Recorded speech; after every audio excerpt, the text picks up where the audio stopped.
Namaskar.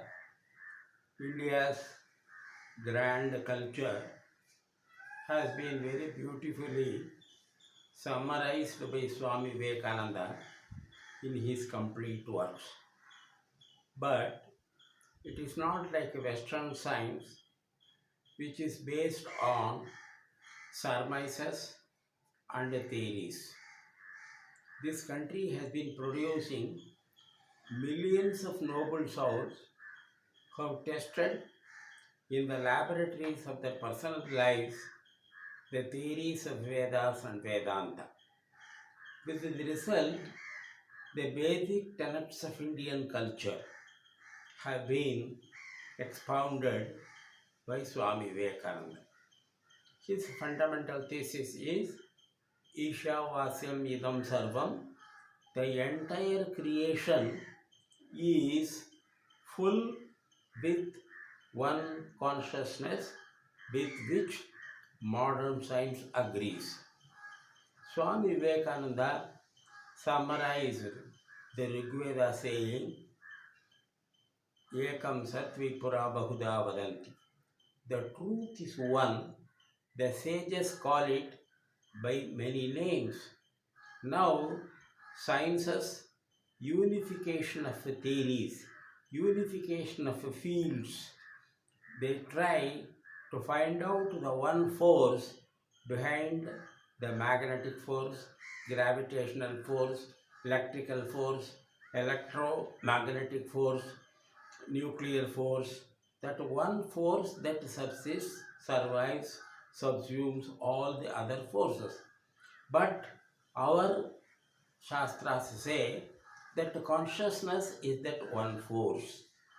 The third fact is each soul is potentially divine. Tattvamasi Shvetaketu, as told by the Samaveda. The man is full of those divine qualities. He has not completed the march for evolution. Therefore, a full man is nothing less than God himself. Therefore, Swami Vivekananda's three fundamental theories are based on the Rigveda, one truth called by many names, the Yajurveda, the whole nation, the whole creation is full of that spiritual quality of consciousness, and each human being is potentially divine. Then the corollary of this theory is even women can be worshipped as God. That is the speciality of Indian culture. India is the only country in the world which accepts the concept of mother goddess right from the Rigvedic times. Based on this, Swami Vivekananda has given three methods for realizing these truths as experience. When somebody asked Swami Vivekananda, Swamiji, can you define religion in a sentence? Swamiji said, why waste a sentence when a word can do? Religion is realization. This experience of the ultimate reality, which is full of productivity, full of love, full of peace, full of self-renewing capacity, self-healing capacity, is the basis of the entire existence. To bring that truth within the ambit of experience is the very aim of Indian culture. Therefore, Swami Vivekananda defined the religion as realization of this ultimate truth. But India loves variety and wants to carry everyone, the most learned to the most illiterate common man, within the scope of religion. Therefore, it has given different methods for different kinds of people. Sri Ramakrishna used to tell a story when a mother cooks food, the eldest son, who is a strong and able-bodied person, he can digest very difficult food. Therefore, mother gives him oil-based, masala based cooked food. The middle son is a weakling. Therefore, for him, the same food without masala and oil. For the third son, who is child who is on the lap of the mother, she washes the vegetables and gives him that soup. Therefore, the material is one, the method of application, the method of delivery, the method of prayoga is different from person to person. That is why, for thousands of years, our culture has been able to carry different levels of intelligence from the most learned Jnanadeva to the illiterate Gora Kumbar. Therefore, everyone is free to realize that ultimate reality in their own life. What is the methodology applied for these people? For the most intelligence, it is Jnana Yoga. Jnana Yoga talks about the analytical method, the synthetic method, the method of knowledge. This is the age of science. Everybody wants to understand an explanation for everything. Therefore, Jnana Yoga uses the method, the sadhana chatushtaya. Therefore, for any person who wants to follow Jnana Yoga, he has to have viveka, the discrimination between the permanent truth and the temporary truth. Today's science has been seeking only the temporary truth. It does not have the patience to seek the ultimate reality. Many of our scientists, they search for truth. Up to halfway, they form their theories, and in the later half of their scientific journey, they are more interested in confirming those truths which they have found in the earlier half of the journey and do not observe nature at all. With the result, the second half of the journey is more confirmation of the ego of the scientist than observation of nature and a course of self-correction. With the result, the spiritual nature of continuous self-correction, it stops halfway. That is why Kuhn, the man who wrote the history of science, he said, all scientific organization of ideas are based on arbitrary exclusions. These scientists, in order to prove that they are right, they no more observe the truth, the nature, the changing nature, the changing reality. They only look upon their own theories as the correct. This is the brain of Western science. But in India, until the last segment of truth is discovered, the scientist goes on rediscovering himself, renewing self. This process is mainly yoga. Jagadish Chandra Bose calls this process of self-renewal rejuvenescence. You will not find this word in the dictionary.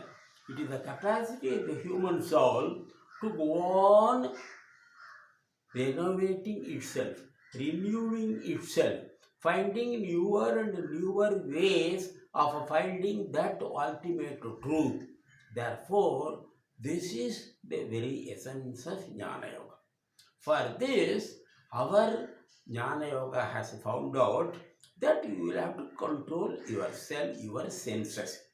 Swami Vivekananda says, your senses are cheating you day and night. What Vedanta has been saying earlier, now science is also saying. There are a number of scientists who are saying that the eyes have got a very limited capacity to see the truth. For example, rays of light from 0 to infinity wavelength. How much a human eye can see? From 300 to 700 millimicron wavelength. Therefore, compared with the total reality, what the human eye can see is only a small fraction of reality. Therefore, our eyes are acting as filters.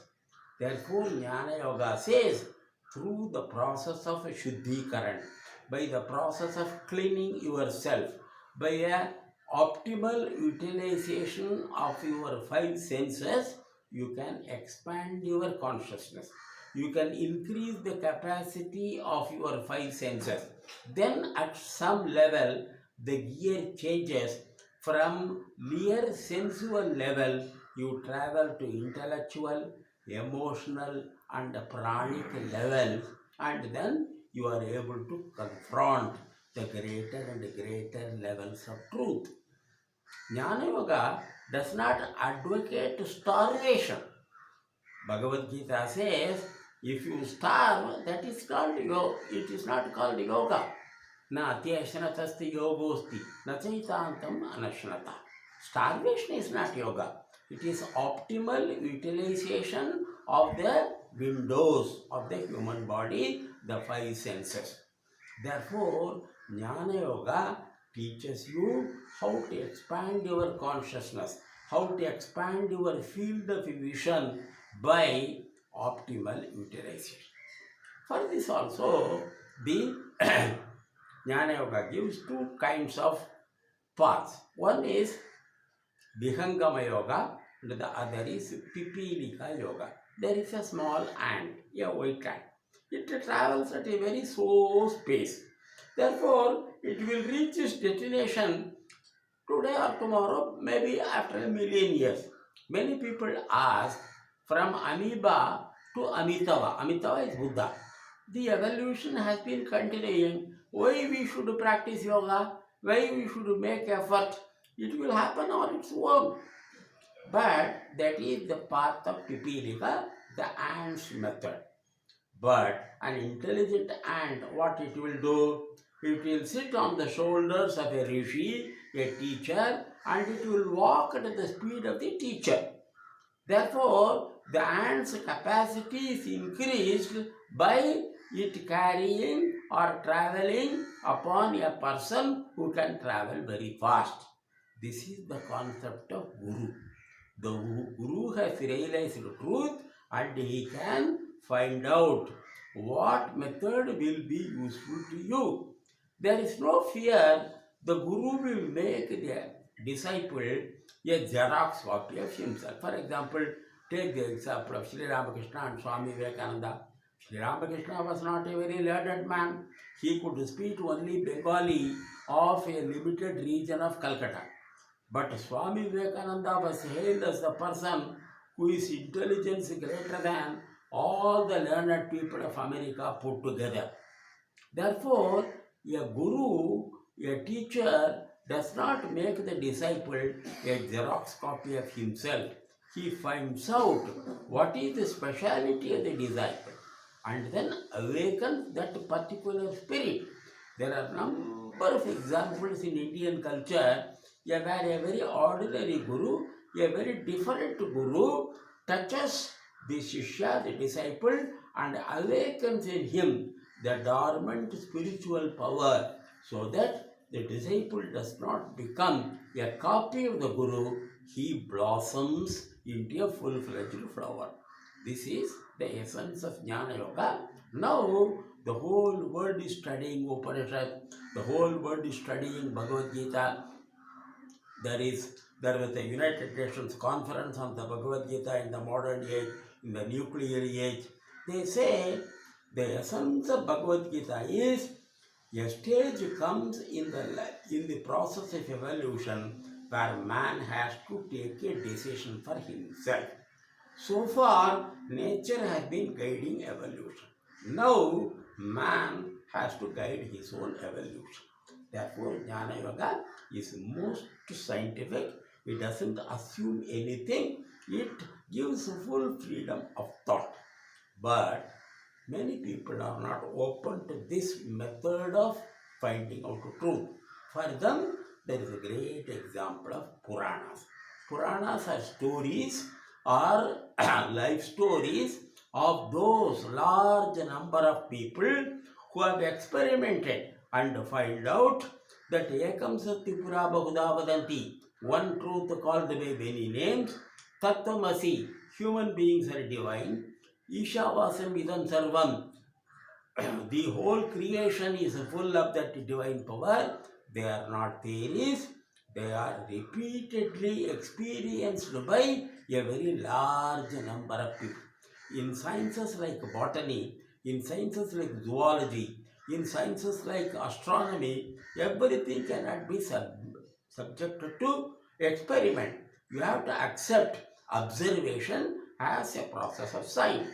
Therefore, the Puranas, they give a number of examples of those people who have followed the basic principles and found out for themselves the basic truths of Indian culture. Therefore, one Heinrich Zimmer, he is German living in America, he came to India and studied our Purana. He found the Puranas have got a number of stories which are very valid in the scientific age. There is a Brahma Vaivarta Purana.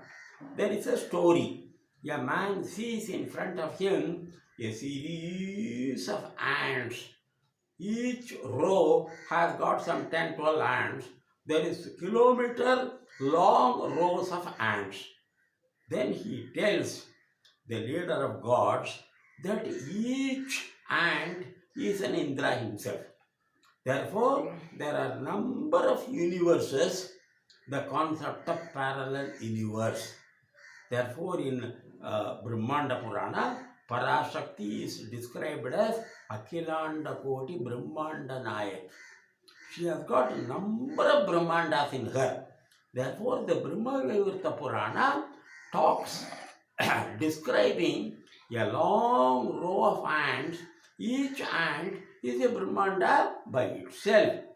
Therefore, this Heinrich Zimmer found there are number of scientific theories couched in the form of stories in our Purana.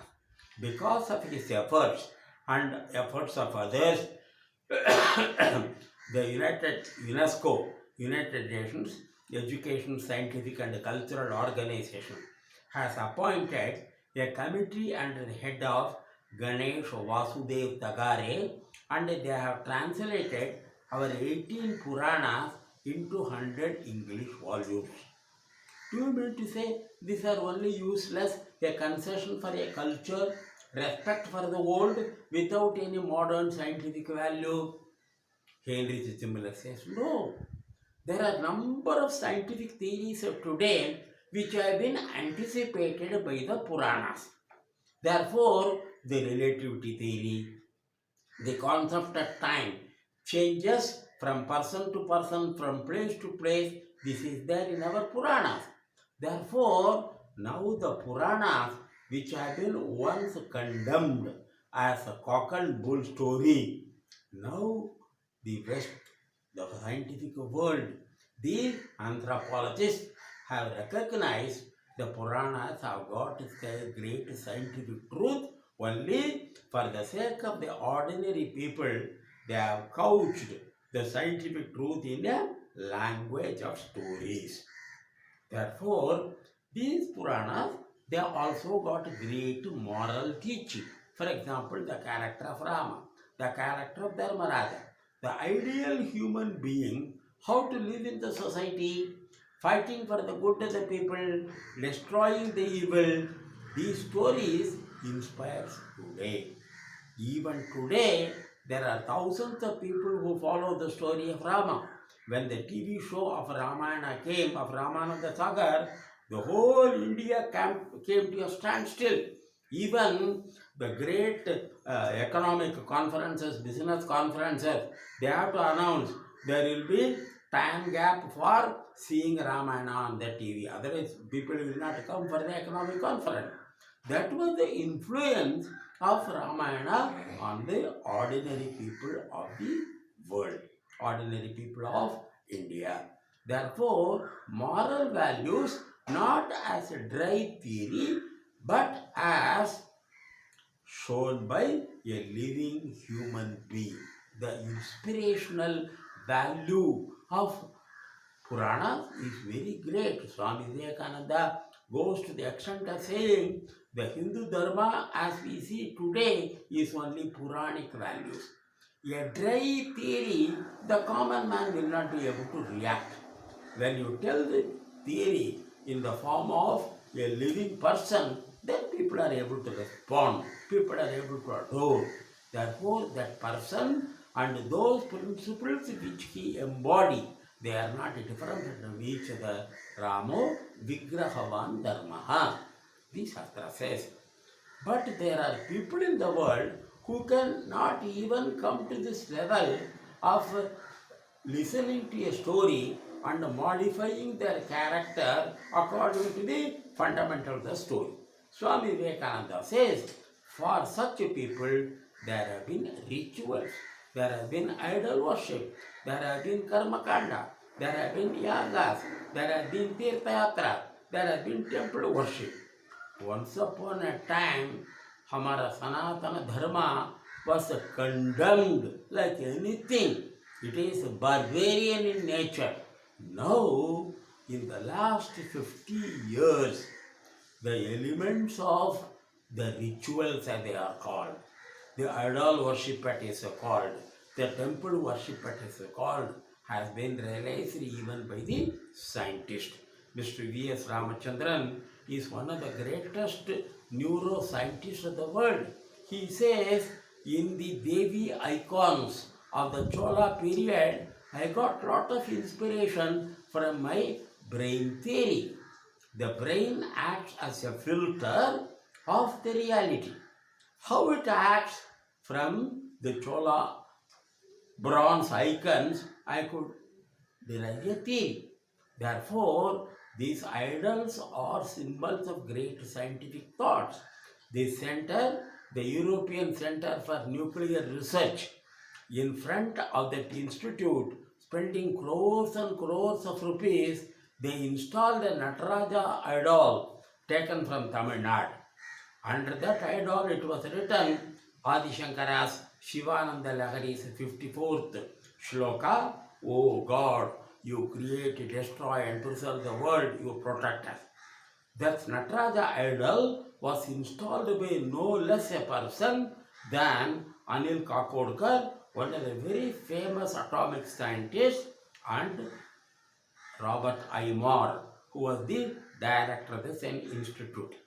And about that Nataraja Vigraha, Ilya Prigogine, one of the greatest scientists, he says that motion and stillness, these are the basic truths of science. We call them statics and dynamics. But the Nataraja Vigraha combines the effect of both things. Therefore, Ilya Prigogine says, in the ancient times, the watch which works, a clock which works on the key was the symbol of science. In the Middle Ages, a railway engine which is filled with coal and runs for 50 kilometers was the symbol of science.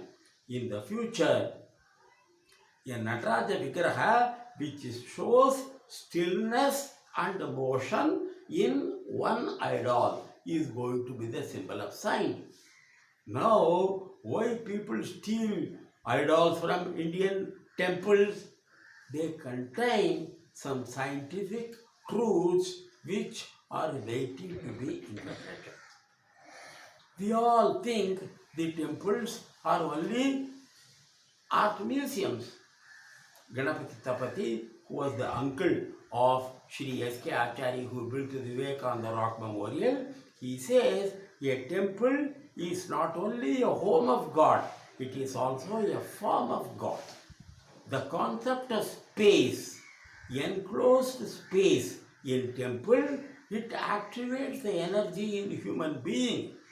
Therefore, when Sri Rama and Sita walk in the forest for 10 years, they come across a number of saints and sages who can draw energy from nature itself. There were saints who could draw energy from the sun rays, who can draw energy from water. Vinobaji used to say, when I live in a large room, I require less food. When I live in a small room, I require more food, because the human system is capable of drawing energy from space also. There is one scientist, Dr. Suresh, who has done work on the Panchabhutas and the energy component. Therefore, now these rituals, these idols, these methods of worship, which was condemned as barbarians in one of the time, now slowly humanity is waking up to understand their significance.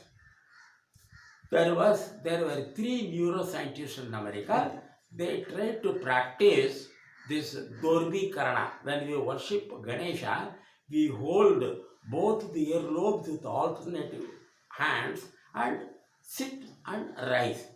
At first, they thought it was a useless exercise. Three neuroscientists, all three of them MD, they experimented with a number of mentally retarded children.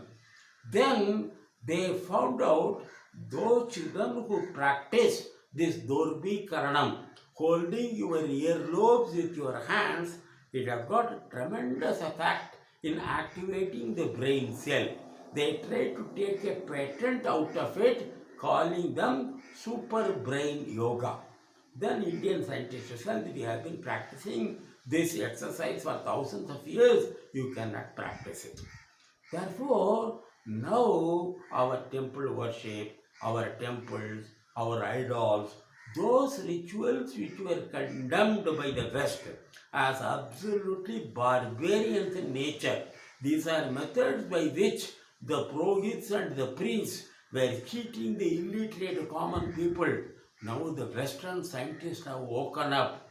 There is Arthur Eisenberg, a scientist, he says, I kept an idol of dancing Shiva Nataraja in my drawing room and meditated on it for 6 years. I found out that the Nataraja stands on a Rakshasa called ignorance. When the ignorance is removed, man and God are one and the same. Therefore, the idols, now temple worship, these Puranas, this Jnana Yoga, culminating all of them, our yoga itself.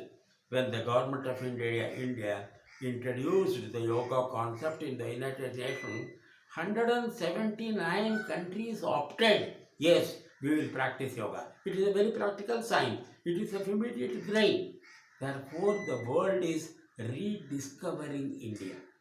By living those values, people can understand a better way of making every human being more productive, more creative, more peaceful, more happy. Therefore, the purpose of religion, the purpose of spirituality is not to go to Surga or Moksha or whatever it is. It is to make man more efficient. Yoga Karma Sukoshan. To make man more peaceful. To make man more happy. To make man more creative. To make man more productive. The world is rediscovering Sanatana Dharma, but of course in its own language, in its slow pace. Wherever there is a yoga camp anywhere in the world, unless there is an Indian teacher to guide them, people are not happy. Therefore, Swami Vivekananda says, every soul traveling on the path to salvation has to be finally born in India, because this idea of salvation is not only a scientific truth, it is also a cultural truth, a proper ambience, a proper environment, a proper type of people have to be surrounding you for you to efficiently practice. It is called a group effect in science. Therefore, when 10 people practice a particular thought, a person sitting with them not practicing that particular thought is also enthused by particular thing. Therefore, Indian concept of rituals, Indian concept of idol worship, Indian concept of yoga, Indian concept of temple worship, Indian concept of Purana, Indian concept of Jnana Yoga, they are being rediscovered not only by Indian, by the whole world. With the result, many scientific brains, they are trying to combine science and spirituality. Dr. Ravi Ravindra, who was a professor of physics as well as a professor of comparative religion in Manitoba University in Canada. He is finding newer and newer areas in which science and spirituality can react, can come together, can combine, can pool their energies for the happiness, for the creativity, for the peace, and for the full productivity of the human life. Therefore, Indian culture has got a very great contribution to make for the entire humanity. But we want more and more people to practice the truth in their own lives so that when outsiders come, they confront not only a theory but a number of living examples of this great tradition. To that tradition, may Sri Ramakrishna, Mother Sharada, and Swami Vivekananda lead us. That is our prayer.